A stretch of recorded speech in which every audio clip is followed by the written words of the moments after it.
আমি বানিয়ে দিতে কাটবে দেখি তুমি কাটবে না আমি কেটে দেবো আমিও কাটবো আমি আজকে আমরা মাংস পিঠা বানাচ্ছি না বাবা মাংস পিঠাটা কেমন লাগে তোমার ভালো লাগে না আমার বাবার মধ্যে লাগে এই জন্য তো আমি বানাচ্ছি তারপরে আম্মুর মজা লাগে তারপরে আমার সাহেবের অনেক মজা লাগে সবারই মজা লাগে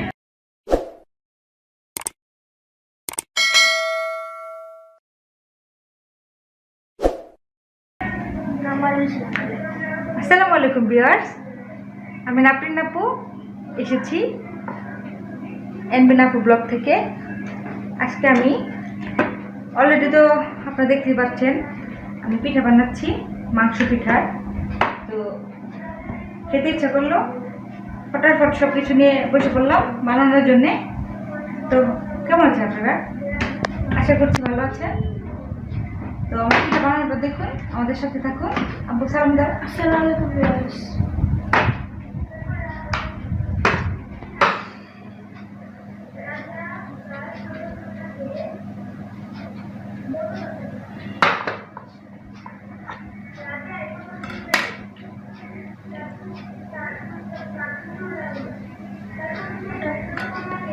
এখন আমি তোমাকে ভিউয়ার্স আপনারা যদি এরকম পিঠা বানিয়ে থাকেন তাহলে অবশ্যই আমাকে কমেন্টস করে জানাবেন তো আমার ভিডিওগুলো আপনাদের কেমন লাগছে ভিউয়ার্স নিশ্চয়ই ভালো লাগছে আপনারা অনেকেই তো কমেন্টস করছেন ভালো ভালো কমেন্টস করছেন এভাবে আমাদের পাশে থাকবেন কি করতে হবে আপু ভিডিও দেখার সাথে সাথে ভিডিওর সাথে সাথে তোমাদের যদি ভালো লাগে ভিডিও তো প্লিজ সাবস্ক্রাইব করো আমার চ্যানেলটা জি অবশ্যই সাবস্ক্রাইব করে দিবেন আর সাথে কি করতে হবে বেল বাটনটা ক্লিক করে দিবেন নাও এখন তুমি পুর ভরো বাকিগুলো বানাই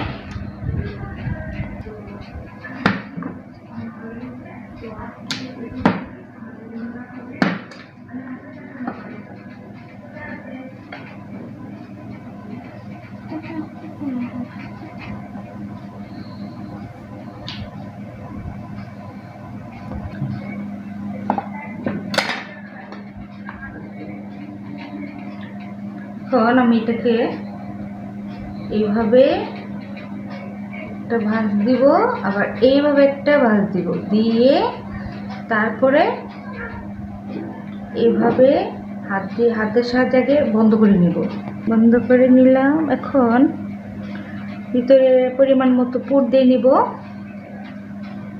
পুরটা দিয়ে এখন আমি এই পিঠাটা যেহেতু মাংস পিঠা বলেছি তারপর আমি এইভাবে মুড়ি কেটে কেটে এইভাবে দিয়ে দেব এভাবে মুড়ি কেটে কেটে দিয়ে দিব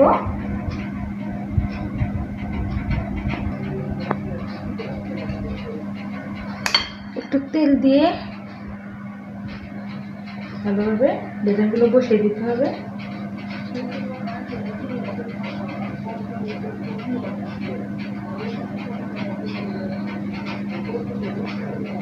আবার একটু তেল নিলাম হাতে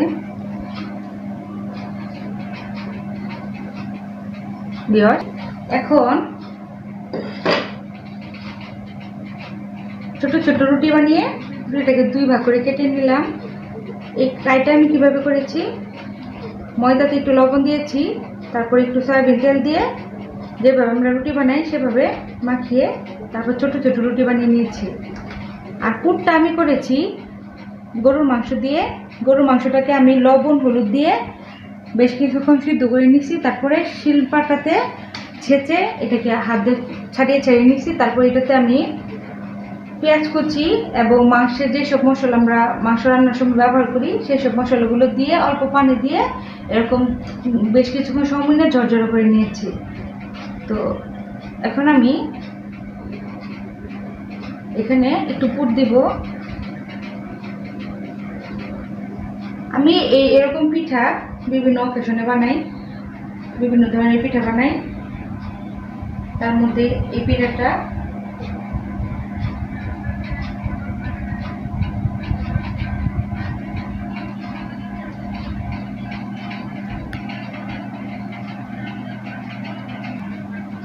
ভিউয়ার্স দেখুন কি সুন্দর করে বানিয়ে ফেললাম। একটু পরে আমি এটা তেলে ভাজবো, সেটা আপনাদেরকে দেখাবো। এই যেগুলো আমি বানিয়েছি দেখুন কত সুন্দর হয়েছে। তো আপনারা এইভাবে বানাবেন। আর পিঠাগুলো তো বানানো হয়ে গেছে, এখন আমি দেখুন ভাজার জন্য তেলে দিয়ে দিয়েছি।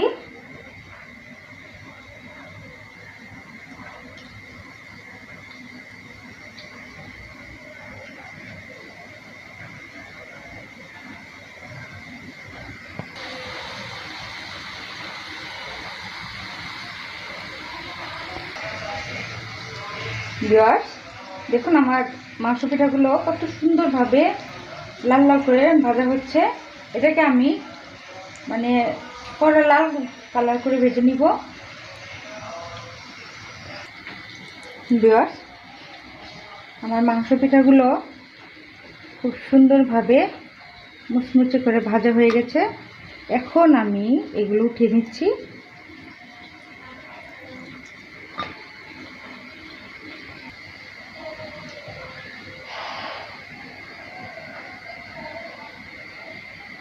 প্রিয় ভিউয়ার্স এই দেখুন আপনাদেরকে দেখালাম। আমার খুব খেতে ইচ্ছে করছিল, তাই ভাবলাম যে আমি যেহেতু বানাচ্ছি তো আপনাদের যদি একটু হেল্প হয় পিঠা বানানোর ক্ষেত্রে, আপনারা চাইলে আমার এই রেসিপিটা ফলো করে এরকম করে পিঠা বানাতে পারবেন। মাংস পিঠা খুবই ভালো লাগবে। তো ভিউয়ার্স অবশ্যই আমার ভিডিওটা দেখবেন এবং সাবস্ক্রাইব করে দিবেন, শেয়ার করে দিবেন, ঠিক আছে? তো আপনাদেরকে আর কি বলি বলুন তো, এত কষ্টের পরে একটা সাবস্ক্রাইব তো অবশ্যই আশা করি নাকি ভিউয়ার্স? তো আজ তাহলে এই পর্যন্তই। ভালো থাকবে, আমাদের জন্য দোয়া করবেন। আল্লাহ হাফেজ, আসসালামু আলাইকুম।